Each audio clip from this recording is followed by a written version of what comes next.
Assalamualaikum teman-teman. Oh, ini si Angga official, selalu menunggu ilmunya Bang. Sangat bermanfaat. Alhamdulillah ya. Memang kita harus belajar hukum teman, supaya kita tahu apa yang harus kita lakukan ketika kita mendapatkan masalah hukum. Kali ini kita coba bahas lagi yang sedang viral, debt collector yang kemarin menjadi masalah gara-gara dia menghadang kendaraan yang sedang mau mengantar orang sakit, katanya kan begitu ya. Ini saya mau baca dari berita hukum online hari Selasa tanggal 11 Mei 2021. Judulnya begini, sanksi keras bagi leasing pengguna debt collector pelanggar hukum. Kita bacakan ya. OJK tidak mentolerir debt collector yang melanggar hukum dan akan memberi sanksi keras kepada perusahaan pembiayaan yang melanggar. Kita ulangi lagi nih, OJK tidak mentolerir debt collector yang melanggar hukum dan akan memberi sanksi keras kepada perusahaan pembiayaan yang melanggar. Beberapa hari terakhir muncul pemberitaan di media massa mengenai permasalahan hukum yang dilakukan penagih utang atau debt collector. Atas kondisi tersebut, Otoritas Jasa Keuangan dalam kurung OJK akan memberi sanksi keras perusahaan pembiayaan multifinance atau leasing yang menggunakan jasa penagih hutang tersebut. Terkait adanya penarikan paksa kendaraan dari oknum debt collector, OJK menyatakan tidak mentolerir debt collector yang melanggar hukum dan akan memberi sanksi keras kepada perusahaan pembiayaan yang melanggar. OJK telah berkoordinasi dengan pihak asosiasi perusahaan pembiayaan untuk menertibkan anggotanya dalam menjalankan ketentuan penagihan yang sesuai dengan aturan yang berlaku. Jelas juru bicara OJK Sekar Putih Jarot Selasa 11 bulan 5, tanggal 11 bulan 5 maksudnya berarti ya. Sekar menyampaikan OJK menyatakan tidak mentolerir debt collector yang melanggar hukum dan akan memberi sanksi keras kepada perusahaan pembiayaan yang melanggar. Meskipun demikian, OJK belum merinci sanksi apa yang diberikan otoritas kepada perusahaan pembiayaan yang mempekerjakan penagih utang dengan cara yang melanggar hukum tersebut. Saya ulangi lagi nih. Meskipun demikian, OJK belum merinci sanksi apa yang akan diberikan otoritas kepada perusahaan pembiayaan yang mempekerjakan penagih utang dengan cara yang melanggar hukum tersebut. Dan seterusnya, kira-kira itulah ya beritanya teman-teman. Jadi begini,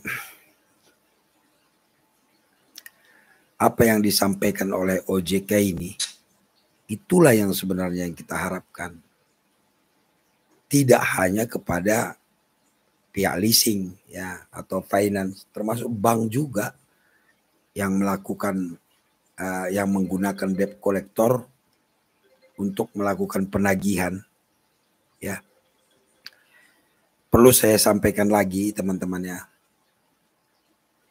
debt collector ini dasar hukumnya tidak ada undang-undang yang mengatur khusus tentang debt collector. Tapi menurut Kitab Undang-Undang Hukum Perdata bisa memberikan kuasa. Jadi dalam hal ini leasing atau bank memberikan kuasa kepada debt collector atau pihak ketiga untuk melakukan penagihan. Nah, dalam hal ini ada aturan BI teman-teman.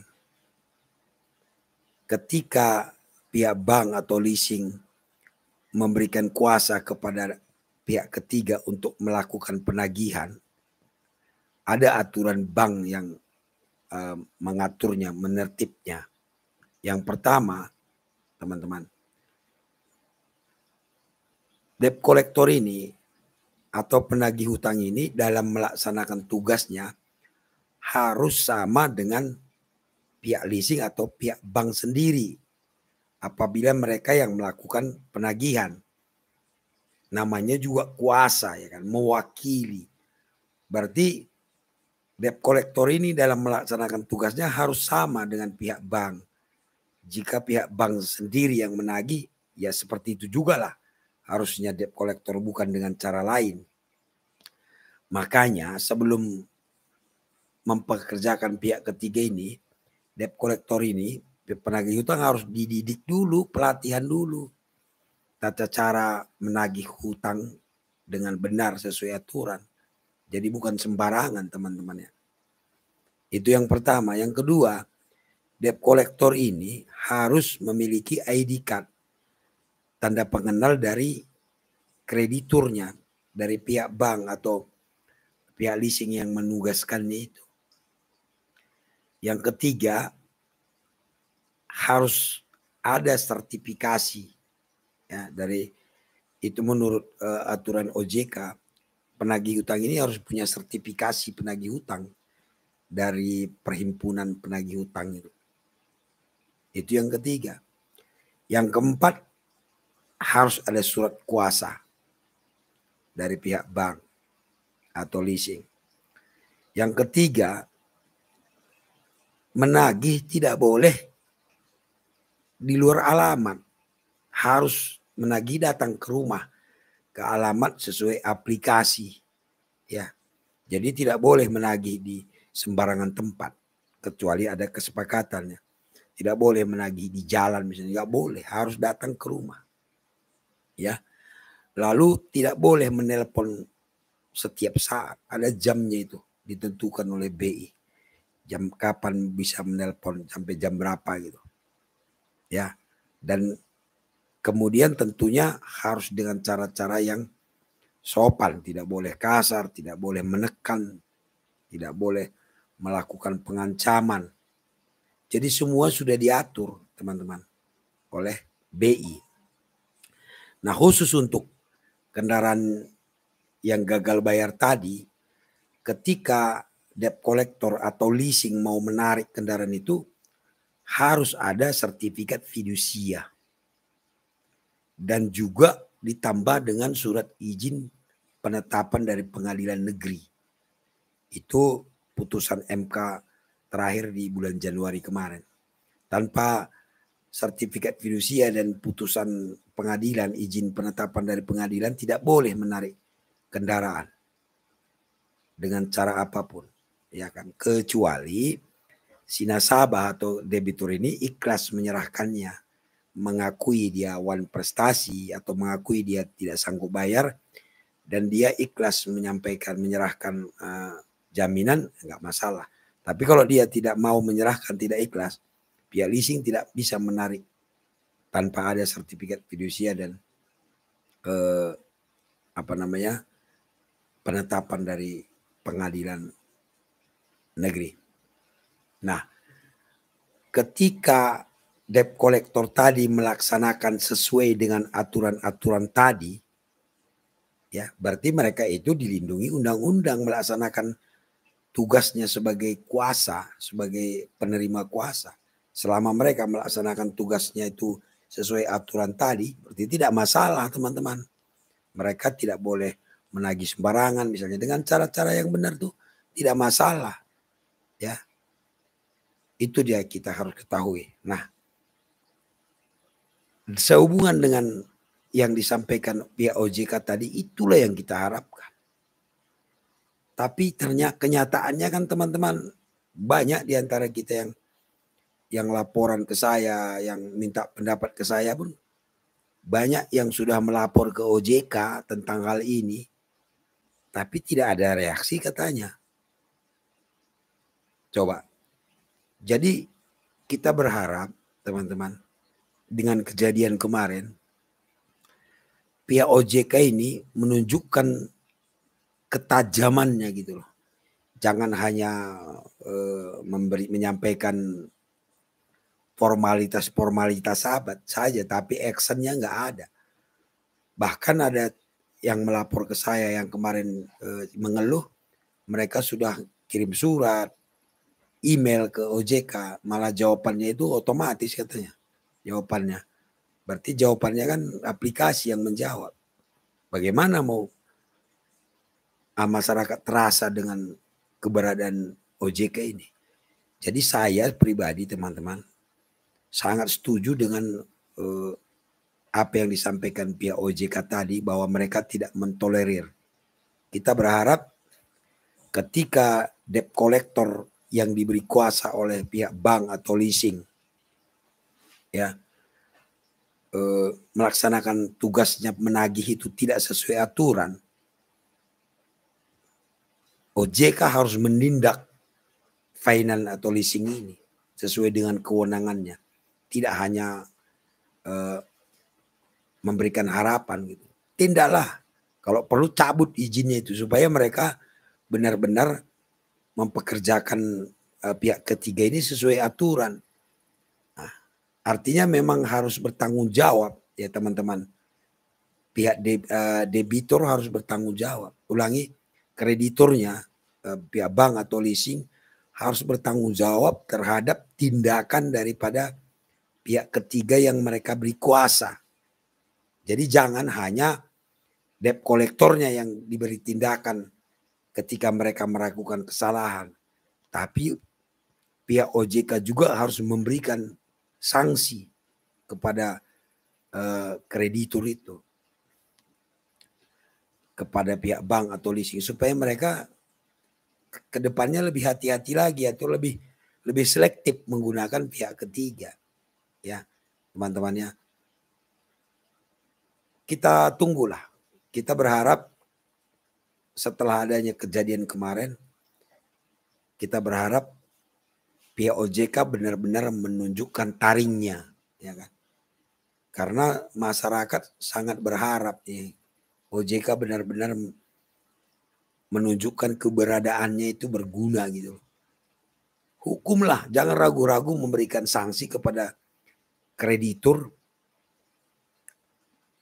kepada pihak leasing atau pihak bank yang melakukan kelalaian atau menyuruh pihak ketiga ya tidak sesuai aturan. Berikanlah sanksi supaya kedepannya benar-benar teman-teman semua bermanfaat, semuanya sesuai dengan fungsinya gitu. Begitu juga pihak polisi ketika ada laporan perampasan atau pemaksaan mengambil kendaraan oleh debt collector, ditindaklanjuti gitu. Jadi dalam hal ini kan ada dua nih yang bisa dikenakan sanksi. Pihak debt collector yang melakukan pelanggaran yang tidak sesuai dengan aturan, merampas atau memaksa atau menghentikan dengan paksa di jalan, itu ditindak oleh penyidik Polri. Lalu pihak leasing atau pihak bank yang mempekerjakan pihak ketiga tadi harus dikenakan sanksi juga oleh OJK atau BI. Baru ke depannya bisa tertib. Nah, terlepas dari semua itu teman-teman, kita juga harus objektif ya. Ketika pihak bank atau leasing dan debt collector melaksanakan tugas atau melaksanakan penagihan sesuai aturan, ya kita masyarakat juga harus taat aturan. Ya, jangan pula kita melawan kalau memang mereka sudah sesuai aturan, persyaratan sudah lengkap, ya kita juga ikut aturan. Begitu, jadi sama-sama semua taat aturan. Nah, yang terutama pihak bank, leasing dan OJK itu yang pertama, tunjukkanlah sebagai contoh yang taat aturan. Lalu kemudian masyarakat yang mempunyai kewajiban pun harus juga bertanggung jawab dengan kewajibannya. Begitu teman-teman ya. Yang benar begitu dia. Jadi semuanya kita harus menaati aturan yang berwenang harus menggunakan kewenangannya untuk bermanfaat bagi masyarakat. Begitu. Coba sekarang kita cek, barangkali ada yang bertanya. Ini di Tole Jowo, mau tanya Pak, kalau mau cabut berkas minta tolong sama petugas Samsat di asal motor boleh tidak? Dan apa harus ngasih imbalan? Gini aja, kalau kita minta tolong sama orang dan bukan kewajibannya, bagaimana menurut Mas Tole? Kalau kita logikanya kan gitu, kita minta tolong sama orang, tapi bukan kewajibannya. Ya tentunya Anda bisa berpikir sendiri. Tapi kalau memang tugas dan kewajibannya ya nggak ada imbalan. Nah sekarang mau cabut berkas di tempat asal sama di Samsat. Saya juga nggak paham nih. Intinya gitu, kalau Anda pergi ke Samsat, memang di sana tempat cabut berkasnya, bukan di tempat Samsat yang lain, saya kira nggak ada imbalan-imbalan itu.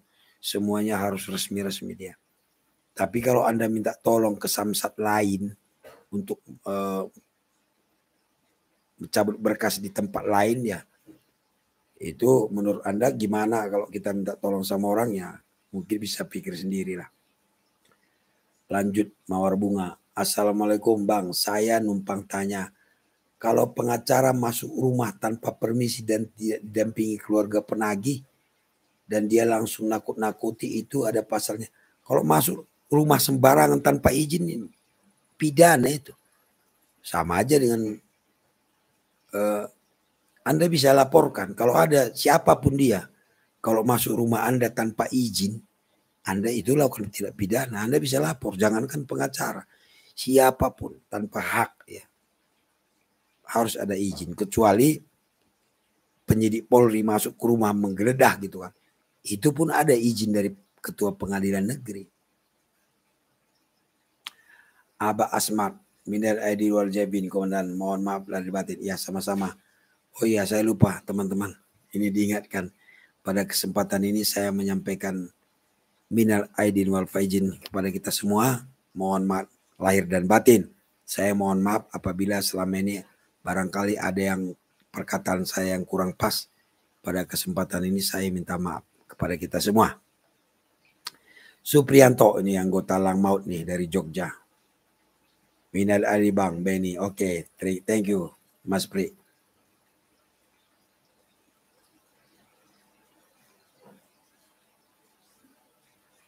EAP Channel, Pak mau tanya, kalau pacar hamil bisa dilaporin nggak Pak? Padahal melakukan hubungan ini suka sama suka.